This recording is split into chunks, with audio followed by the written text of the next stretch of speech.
Hello বন্ধু, আপনি কি জানেন এই আইফোনের পিছনের কামড় দেওয়া অ্যাপেলটা শুধু স্টাইল না, এটা একটা বুদ্ধিমান বোতাম। চলুন জেনে নেওয়া যাক আইফোন লোগোর গোপন ইতিহাস এবং সঙ্গে এমন একটি ফিচার্স যেটা জানলে আপনি সত্যি অবাক হবেন। আইফোনের এই লোগোটা শুধু একটা আপেল না, এর পিছনে রয়েছে লুকানো রহস্য।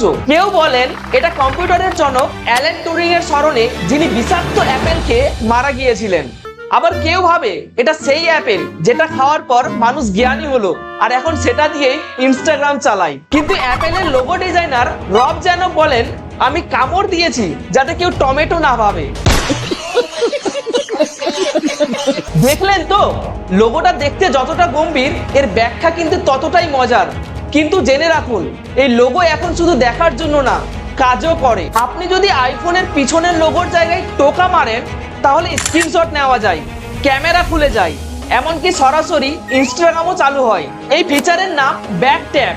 এটি এসেছে iOS 14 থেকে আর এটি কাজ করে আইফোন 8 বা তার উপরের মডেলগুলোতে। এই লোগোটিকে কাজের উপযোগী করে তোলার জন্য আপনার আইফোনের সেটিংসে গিয়ে অ্যাক্সেসিবিলিটি, এরপর টাচ, দেন ব্যাক ট্যাপে ক্লিক করে আপনি বেছে নিতে পারেন নির্দিষ্ট দুটি option, double tap and triple tap. এবার অ্যাপেলের এই লোগো বলবে, আপনি শুধু আমায় টোকা দেন, বাকি আমি করে নেব।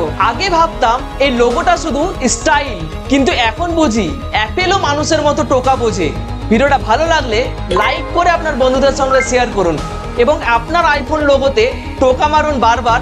আর আমাদের সঙ্গে থাকার জন্য সাবস্ক্রাইব বাটনে টোকা মারুন একবার।